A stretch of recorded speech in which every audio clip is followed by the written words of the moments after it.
Allez, je vous propose dans cette vidéo de décortiquer, d'analyser, d'essayer de comprendre le sideband. Sideband Matwork 1, on a une dernière option qui va nous permettre de faire le sideband, première option, mais Matwork 2. Et il est très important de bien comprendre le placement sur cette option Matwork 1, qui n'a pas l'air très difficile comme ça, que je vais vous montrer, mais la précision du placement est importante pour pouvoir ensuite travailler le sideband Matwork 2, où on a donc une extension des jambes en même temps qu'on lève le bassin. Et on se rend compte souvent que vous avez des problèmes, on a des problèmes d'équilibre, de placement, tout ça devient un petit peu confus, chacun fait un petit peu à sa sauce, ça arrange, etc. Non, donc je vais essayer de bien remettre les choses au clair quant au placement et essayer d'apporter des réponses à vos difficultés pour que vous puissiez vous entraîner. Donc là je m'adresse vraiment aux Matwork 2 qui connaissent le mouvement mais qui commencent à avoir besoin de points de détail, de précision pour être dans le juste placement et avoir un travail plus efficace. Ok, donc pour les personnes qui sont sur un niveau moins élevé, je vais vous préciser le sideband en Matwork 1. Donc certaines personnes pourront s'arrêter sur ce mouvement-là. Et pour les plus avancés, je vous demande de ne pas zapper cette première option, ce Matwork 1 en sideband, parce que peut-être que d'y revenir, ça va vous permettre de comprendre davantage de choses et de pouvoir progresser sur votre sideband Matwork 2. Ok.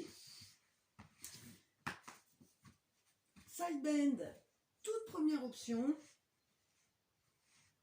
on est ici, on le connaît, on a les jambes fléchies à 90 degrés, l'une au-dessus de l'autre, et on a les pieds, le bassin et le buste sur le même plan latéral. Il n'y a que les jambes qui sortiraient de ce plan-là, mais sinon vous pouvez imaginer que vous avez le buste ici avec un mur devant et un mur derrière. À la verticale, votre buste est coincé, il n'y a que les jambes qui sortent de ce plan vertical. D'accord. Le sideband, dernière option en Matwork 1, en niveau 1, on va garder ce placement, mais on va poser le pied à plat devant la cheville de la jambe de terre. La jambe est fléchie à 90 degrés, pas moins.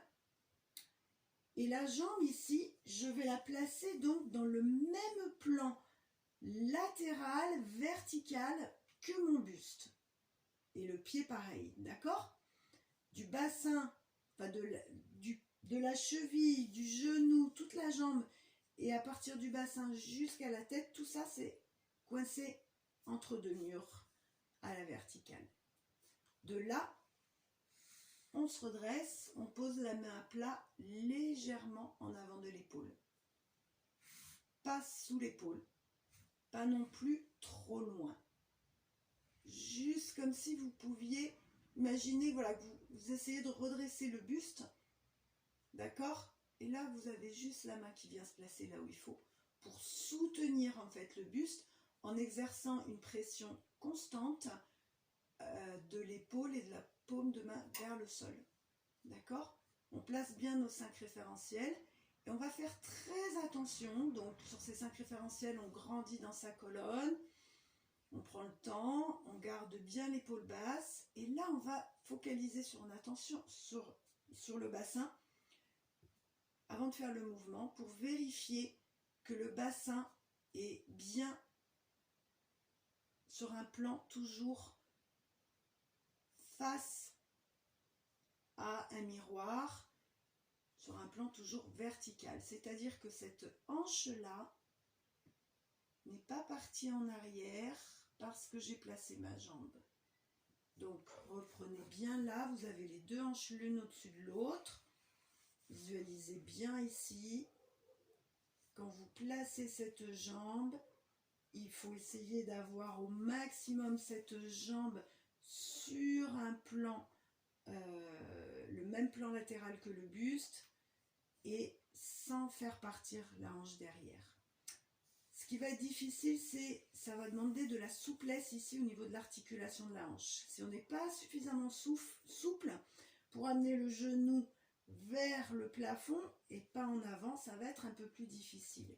Donc essayez d'ouvrir au maximum cette jambe, le genou vers le plafond, mais sans laisser partir la hanche en arrière, d'accord?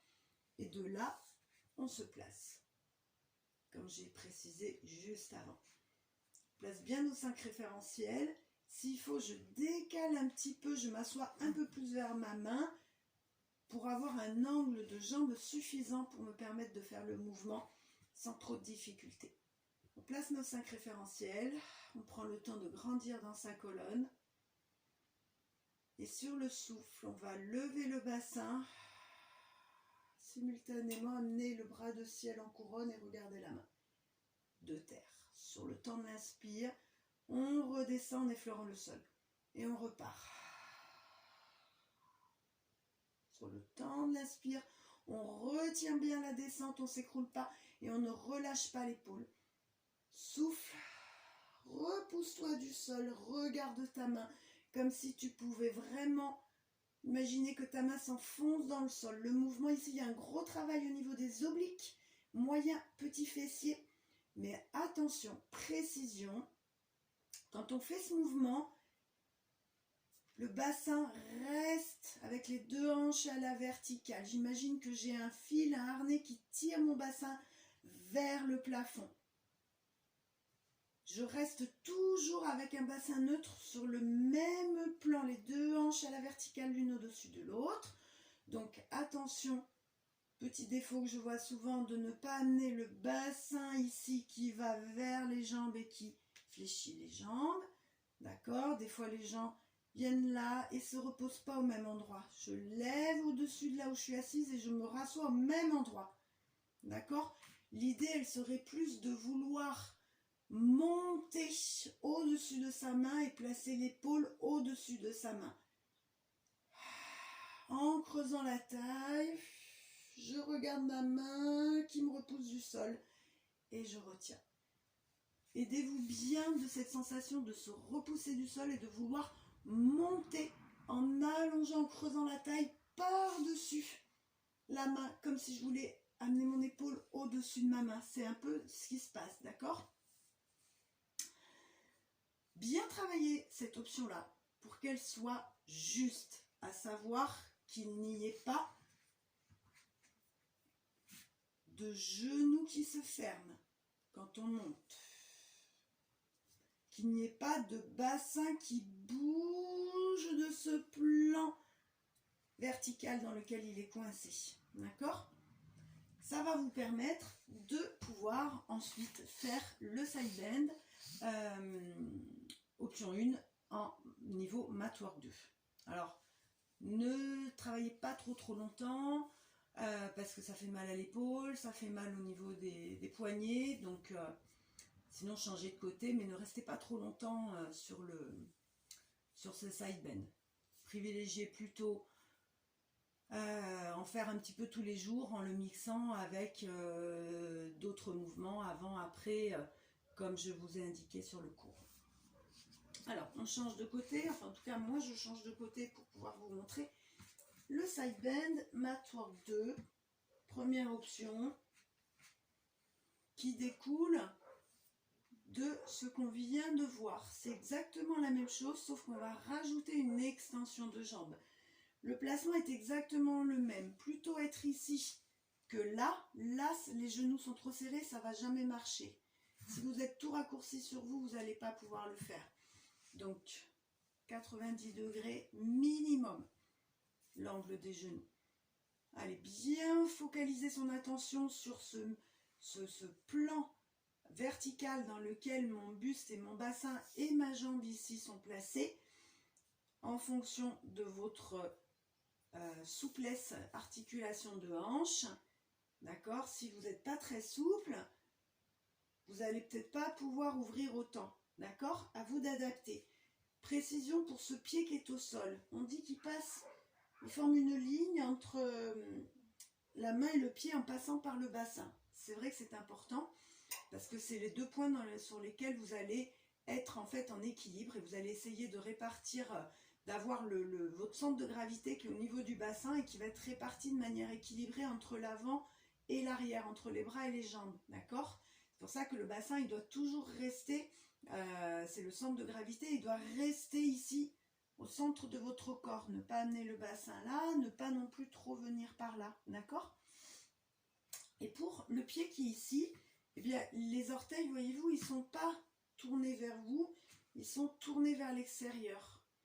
Mais il faut qu'ils soient tournés vers l'extérieur de sorte que je puisse maintenir cette ouverture de hanche. Si je ne suis pas très souple, je vais avoir peut-être mon genou un peu plus fermé, ma jambe un peu moins ouverte par rapport à mon bassin, d'accord?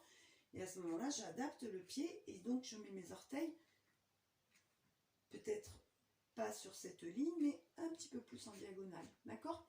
Essayez de ne pas trop refermer, hein. On est quand même dans un travail qui nécessite de la souplesse ici au niveau des hanches. Je prends du temps pour parler de ce pied qui a tendance parfois à bouger quand on fait le mouvement. Or, il ne bouge pas. On fixe la position et il n'y a rien qui bouge pendant qu'on fait le mouvement. Allez, on se place dans nos 5 référentiels. On prend le temps qu'il faut au niveau d'une respiration thoracique.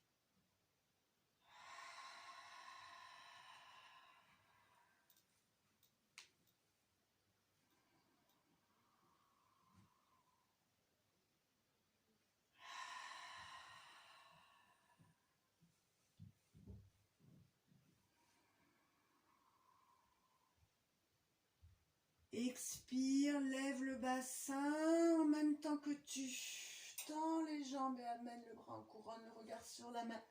Inspire, redescends. On essaie de former ici une demi-lune ou un arc-en-ciel avec son corps. Et sur le temps de l'inspire, on retient, on ne descend pas l'épaule. On se retient ici, on se repose du sol, on effleure le sol.